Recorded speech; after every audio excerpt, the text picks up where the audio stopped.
quelque chose vient de changer dans la façon dont nous comprenons les machines, et cette fois, ce changement ne se cache pas dans une ligne de code invisible, il apparaît directement sous nos yeux dans un chat interactif. Google a donné à Gemini une capacité qui transforme une simple conversation en espace d'exploration, avec des modèles que l'on manipule, des données que l'on filtre et des variables que l'on modifie en direct. Au lieu de recevoir un mur de texte, l'utilisateur peut désormais voir une idée prendre forme dans une visualisation dynamique. C'est important parce que notre cerveau comprend rarement les systèmes complexes en lisant seulement des explications longues et abstraites. Il retient mieux ce qu'il observe, ce qu'il touche, ce qu'il compare et ce qu'il fait bouger devant lui dans une interface visuelle. Pendant des années, les intelligences artificielles ont répondu comme des encyclopédies bavardes, utiles mais souvent limitées par la passivité de la lecture. Avec cette mise à jour, Gemini s'approche d'un rôle beaucoup plus puissant, celui d'un laboratoire numérique disponible dans une fenêtre de discussion. Imaginez une personne qui veut comprendre les orbites planétaires et qui demande simplement comment la gravité influence le mouvement des planètes. Au lieu d'une longue explication, elle voit apparaître un système solaire interactif avec des astres qui réagissent au changement.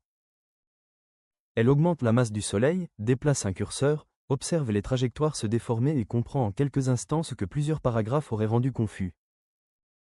Le même principe devient encore plus concret avec des chiffres de vente, des tableaux internes ou des fichiers de travail importés dans la conversation. L'utilisateur demande une analyse, et Gemini produit un graphique interactif que l'on peut filtrer, agrandir, réorganiser et explorer sans ouvrir un autre logiciel. Pour une équipe qui travaille vite, cette différence n'est pas cosmétique, c'est une réduction directe de la friction entre une question et une décision. Si tu veux suivre ce type de bascule sans courir après l'information trop tard, abonne-toi et active la cloche, parce que chaque soutien donne de la force à la chaîne et permet de continuer à décrypter les vrais changements derrière le bruit de la technologie IA. Pour tester cette fonction, il faut passer par Gemini dans le navigateur, choisir le modèle Pro et formuler ses demandes avec des phrases comme « Montre-moi » ou « Aide-moi à visualiser ». Le point stratégique est clair, Google ne veut plus seulement produire de bonnes réponses, il veut transformer la réponse en outil manipulable. Ce mouvement arrive aussi dans un contexte de concurrence brutale avec Anthropic, qui pousse Claude dans la même direction. Quand deux géants accélèrent sur la même idée, ce n'est pas un hasard, c'est souvent le signal qu'un nouvel usage devient central dans le marché IA. Mais la visualisation n'est qu'une partie de l'histoire, car Google prépare aussi une évolution majeure du côté du code avec un projet nommé Jitro.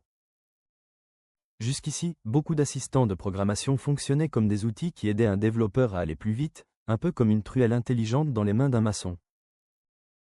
Le programmeur écrivait, l'IA complétait, suggérait, corrigeait parfois, mais l'humain restait au centre de chaque micro-décision.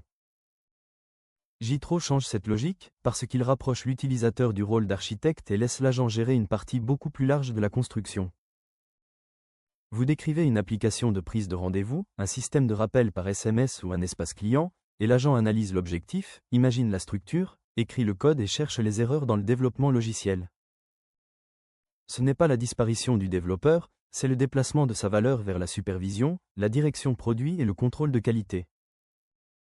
Pour ceux qui ne codent pas, l'impact reste énorme, car chaque logiciel que vous utilisez coûte du temps, des salaires, des tests et de la maintenance. Si cette chaîne devient plus rapide, les petites équipes peuvent créer des produits qu'elles n'auraient jamais pu financer avant. Les mises à jour arrivent plus vite, les outils deviennent plus spécialisés, et certaines idées qui dormaient dans des carnets peuvent devenir de vrais produits numériques. Ce n'est pas spectaculaire comme une annonce grand public, mais c'est probablement l'une des transformations les plus profondes pour l'économie du logiciel. Pendant ce temps, OpenAI avance discrètement sur un autre terrain, celui de l'image générée par intelligence artificielle. Le lancement de GPT-Image 1 avait déjà provoqué une vague massive, parce que des millions de personnes ont découvert qu'elles pouvaient créer des visuels convaincants avec de simples phrases. Le vrai déclencheur n'était pas seulement la qualité, c'était l'absence de barrières techniques dans la création visuelle. Pas besoin de connaître des paramètres obscurs, pas besoin de maîtriser un vocabulaire de spécialiste, il suffisait de décrire ce que l'on voulait.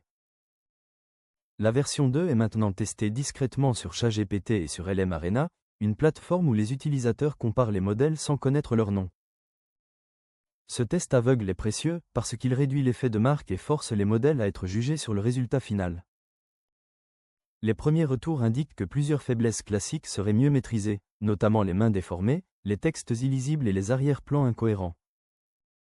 Si cela se confirme, la frontière entre images produites par un graphiste et images produites par une IA deviendra encore plus difficile à repérer. Pour les créateurs de contenu, les indépendants, les formateurs et les petites marques, cela signifie une capacité plus forte à produire des visuels propres sans budget lourd. Attention cependant, ce n'est pas une excuse pour publier n'importe quoi, car un outil plus puissant rend aussi la médiocrité plus visible quand l'idée de départ est faible. Une belle image ne sauve pas une mauvaise stratégie, mais elle accélère fortement une bonne intention créative dans une campagne digitale. Aucune date officielle solide ne permet encore de traiter cette sortie comme acquise, mais le test public déguisé laisse penser qu'OpenAI prépare quelque chose de visible. Anthropic avance de son côté avec une nouveauté beaucoup plus proche du travail quotidien, et probablement plus utile pour beaucoup de professionnels. Le problème de base avec les IA actuelles est simple, il faut constamment déplacer ces informations vers elles. On copie un texte, on téléverse un fichier, on ouvre un onglet, on récupère une note, puis on revient dans la conversation comme dans un bureau fragmenté. Cowork cherche à casser cette friction en installant Claude directement sur l'ordinateur, sur macOS comme sur Windows, pour les utilisateurs payants.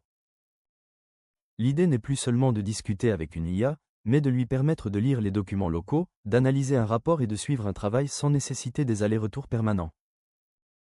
Après une réunion Zoom, le connecteur peut aider à faire ressortir les décisions, les tâches et les responsables dans un compte-rendu réunion.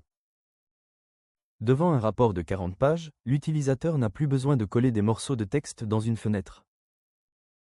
Claude peut ouvrir le fichier, extraire les informations importantes et aider à transformer un document dense en plan d'action. Pour les entreprises, Anthropic ajoute aussi des contrôles de gestion, avec des accès par équipe, des limites de budget et un suivi d'utilisation. Ce détail compte, car les grandes organisations ne déploient pas une IA sérieusement sans gouvernance, sécurité et visibilité sur les usages. Le signal est froid et clair, Anthropic ne veut pas seulement être un site que l'on consulte, il veut devenir une présence de travail installée dans la journée. En parallèle, OpenAI continue d'affiner ChatGPT avec des changements moins spectaculaires mais très concrets.